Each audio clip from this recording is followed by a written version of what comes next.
Bonjour à toutes et à tous. Cette semaine, j'aimerais aborder une question qui peut sembler simple, mais qui est probablement l'une des plus profondes que nous puissions nous poser. Sommes-nous réellement nous-mêmes? Cette question peut paraître étrange. Après tout, nous savons qui nous sommes. Nous avons un prénom, un nom, une histoire, un métier, une famille, des expériences, des goûts, des valeurs. Nous avons construit une identité. Mais si nous prenons un peu de temps pour observer notre vie avec un peu plus de recul, une autre question peut apparaître.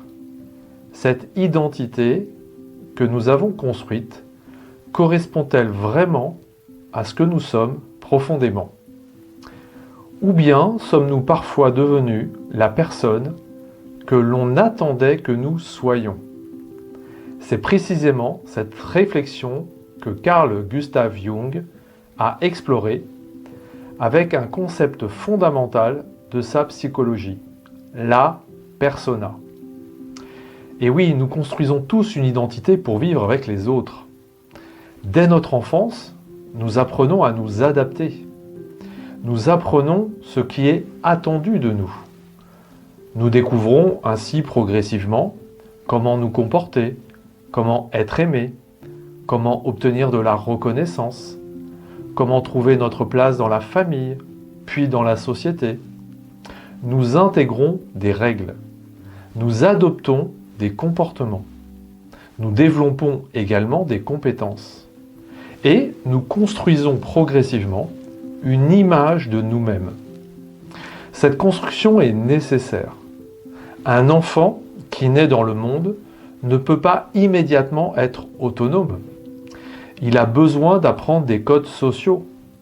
Il a besoin d'être accompagné. Il a besoin d'appartenir à un groupe. Cette adaptation est donc saine. Elle nous permet de vivre ensemble. Mais elle comporte aussi un risque. Le risque est de nous identifier totalement à cette construction.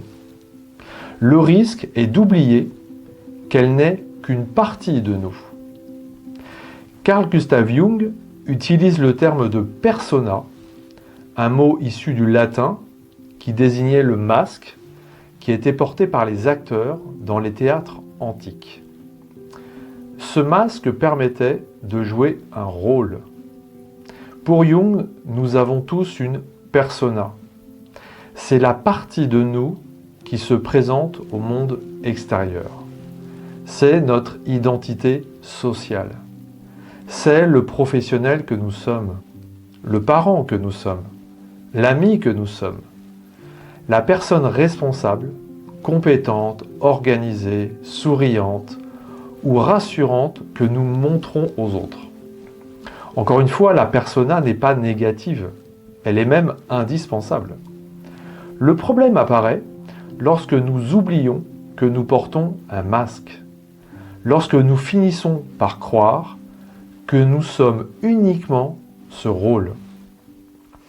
Nous pouvons parfois rencontrer des personnes qui ont tout pour être heureux ou heureuses.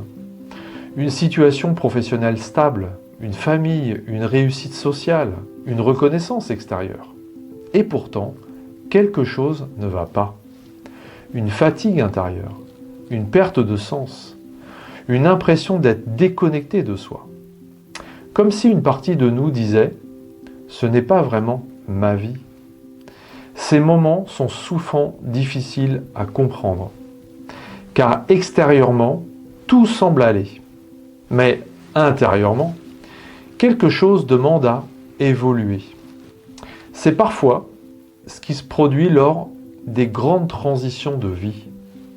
Une séparation, un changement professionnel, un burn-out, une maladie, une perte, une remise en question profonde.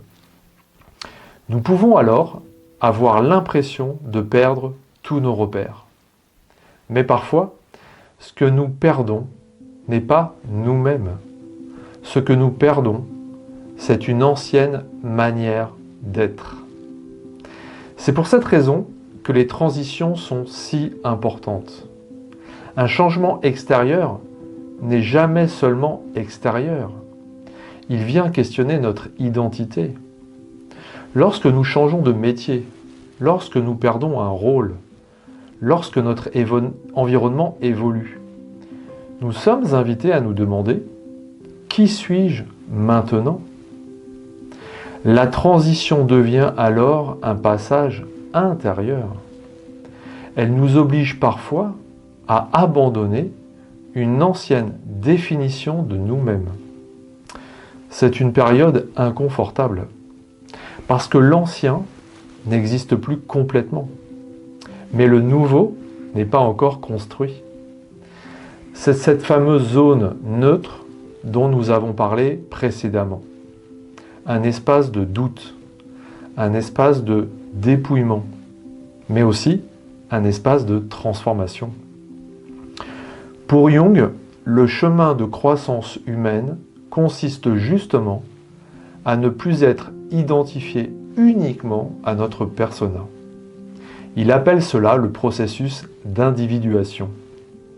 L'individuation n'est pas devenir individualiste, ce n'est pas se couper des autres, c'est devenir un individu au sens profond du terme, c'est-à-dire devenir pleinement soi-même.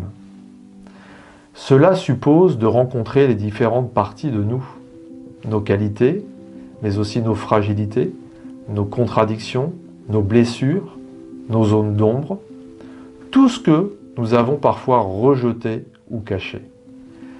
Car nous ne devenons pas nous-mêmes en supprimant une partie de nous. Nous devenons nous-mêmes en intégrant ce qui était séparé. Cette réflexion rejoint profondément la notion d'autonomie. Car être autonome ne signifie pas simplement être capable de faire les choses seul. L'autonomie véritable consiste à pouvoir choisir consciemment, choisir sa vie, choisir ses relations, choisir ses engagements, choisir ses projets, et surtout, ne plus être uniquement guidé par des attentes extérieures. Nous pouvons être très performants dans notre vie et pourtant être encore dépendants. Dépendants du regard des autres, dépendants de la reconnaissance, dépendants de certaines croyances, dépendants d'une image que nous devons maintenir. Le chemin vers l'autonomie est donc aussi un chemin vers soi. Je terminerai cette réflexion par une question. Peut-être une question simple mais profonde. Quelle partie de ma vie est réellement choisie par moi? Et quelle partie est encore guidée par ce que je crois devoir être? Donc je vous pose la question, quelle partie de votre vie est réellement choisie par vous? Et quelle partie est encore gardée et guidée par ce que vous croyez être? Cette question n'appelle pas une réponse immédiate. Elle demande du temps, de l'écoute, de la conscience. Le chemin vers soi n'est pas un chemin de perfection. C'est un chemin d'authenticité. Comme disait Jung, la vie pour s'épanouir n'a pas besoin de perfection, mais de plénitude. Alors peut-être que grandir consiste moins à devenir quelqu'un d'autre, qu'à retirer progressivement tout ce qui nous empêche d'être pleinement nous-mêmes. Merci pour votre écoute. Je vous retrouve très bientôt pour poursuivre ce chemin autour de la connaissance de soi, de l'autonomie et de l'individuation.